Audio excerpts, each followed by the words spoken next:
Mon nom est Marie-Christiane Mathieu. Je suis artiste en art visuel, artiste interdisciplinaire, on peut dire ça comme ça. Je suis aussi professeure à l'école d'art de l'Université Laval depuis 10 ans. Donc, mes champs de pratique, en fait, depuis que je suis à l'université, se déroulent sur la route, principalement, entre Montréal et Québec.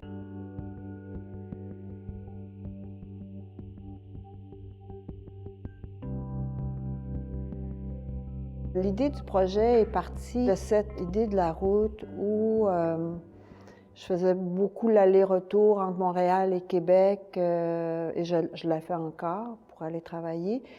Je me suis dit, vu que je suis toujours sur la route, beaucoup sur la route, au moins à chaque semaine, je fais un bon 6 heures de route, je devrais probablement en profiter pour travailler sur l'esthétique de la route.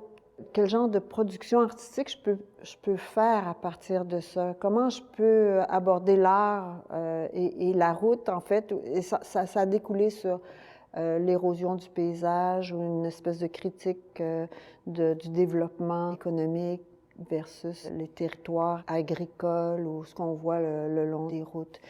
Et plus que ça, en fait, qu'est-ce qui m'a intéressé beaucoup, c'était aussi d'aller capturer les ondes radio. J'étais En fait, l'idée partait le projet s'appelait Musique de char. Donc, c'était en partant de Montréal et en allant vers Québec, capturer les fréquences radio, mais les radios amateurs, les radios de la voirie, les radios non commerciales, pour créer une espèce de trame sonore tout le long de la route. Alors, ça a été ma recherche pendant plusieurs années. Alors, à un moment donné, j'ai décidé de traverser le Canada avec cette idée-là, donc de partir de Terre-Neuve jusqu'à l'île de Vancouver et de faire des enregistrements sonores des radios, le même type de radio. Et en même temps, en fait, pendant qu'on faisait cette traversée du Canada, j'ai décidé d'ajouter des éléments d'enregistrement comme des caméras, des GoPro que j'ai installées dans mon VR, en fait, et de transformer aussi ce VR-là en caméra obscura. La caméra obscura, c'est on prend une boîte, on fait un petit trou dans la boîte et puis on fixe un objet qui nous apparaît à l'intérieur de la boîte. C'est un peu le même système qu'on va prendre pour regarder les éclipses solaires dans la boîte de chaussures, là, qu'on perce un trou et là on voit le soleil dans la boîte. Au lieu de regarder directement le soleil, on voit la lune passer devant le soleil. En fait, bon, c'est le même principe. Et donc, moi, j'enregistrais ces images-là qui m'apparaissaient, mais dans mon camion, parce que j'avais vraiment transformé ce VR-là, une partie du VR, en boîte noire. Et dans une des fenêtres, j'avais percé un petit trou, et là, m'apparaissait le décor de l'extérieur. Donc, les photos que vous allez voir, c'est exactement ces photos-là que j'ai prises pendant ce voyage-là d'est en ouest du Canada.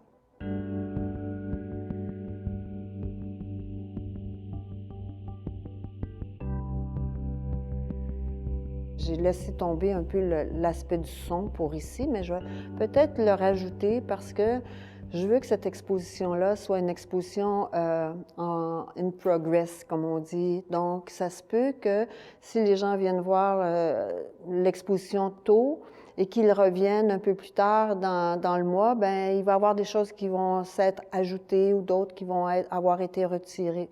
Je vais être sur place pour être un peu comme une artiste en résidence là-dedans.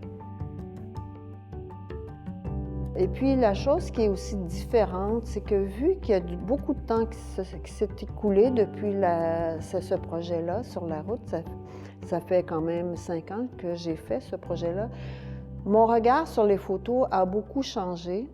Et j'ai vu apparaître comme des signes à travers ces photos-là, des signes très particuliers. Bon, premièrement, il n'y a jamais personne sur les photos. On ne les voit pas parce que la caméra obscura demande une exposition très longue.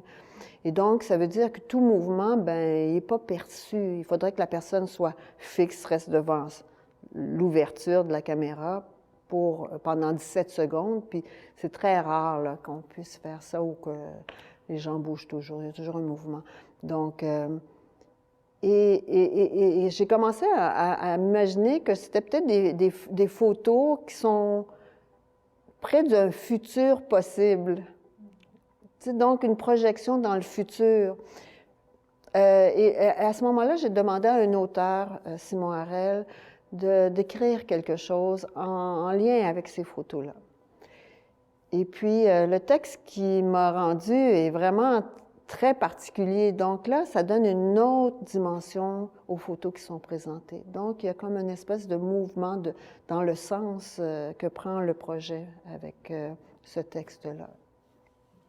Les gens vont arriver, ils vont voir un grand panneau en bois. Ce panneau-là, il reprend les panneaux publicitaires le long des autoroutes. C'est un peu le format. C'est aussi le format des grands 18 roues aussi, les grandes bennes. Donc, il y a un lien formel avec des signes qu'on voit le long de l'autoroute. Moi, je tiens beaucoup. Je travaille beaucoup aussi.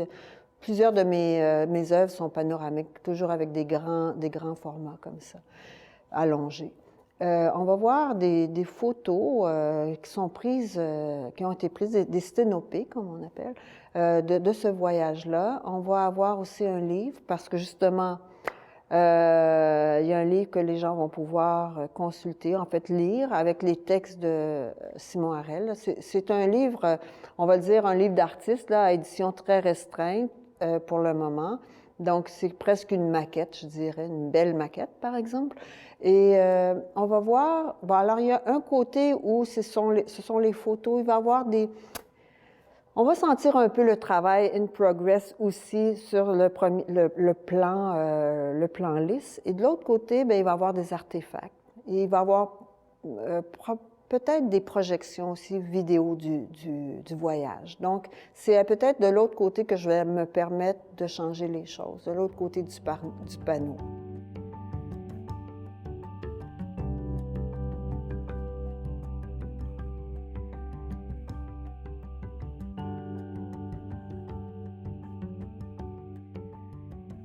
Il y a tout le côté processuel de la transformation de l'image, parce que les premières images que j'ai imprimées, ils étaient très noirs, comme celle-là, puis je les aimais beaucoup.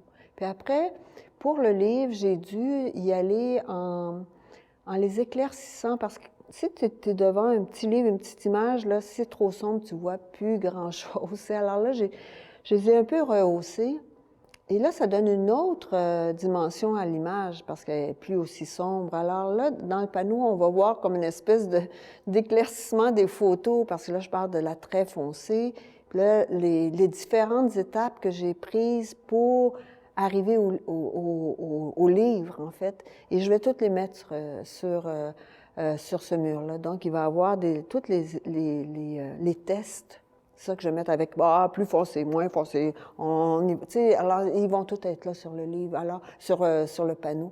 Donc, les gens vont pouvoir voir le travail qu'on fait au niveau de la photographie aussi pour transformer l'image pour qu'elle soit un peu plus lisible, disons. Il va y avoir sûrement des discussions avec les gens.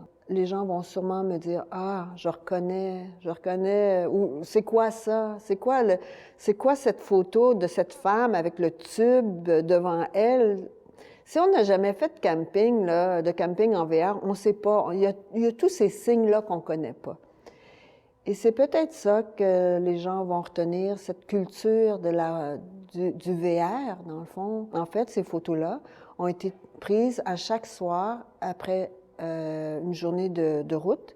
Donc, c'est des photos de camping ou c'est des photos de Walmart parce que c'est juste là qu'on pouvait stationner, passer la nuit. Donc, toutes ces photos-là sont des photos qui ont été prises dans des lieux où on allait passer la nuit. Donc, ils sont pris le soir ou le matin, dépendant. Ouais.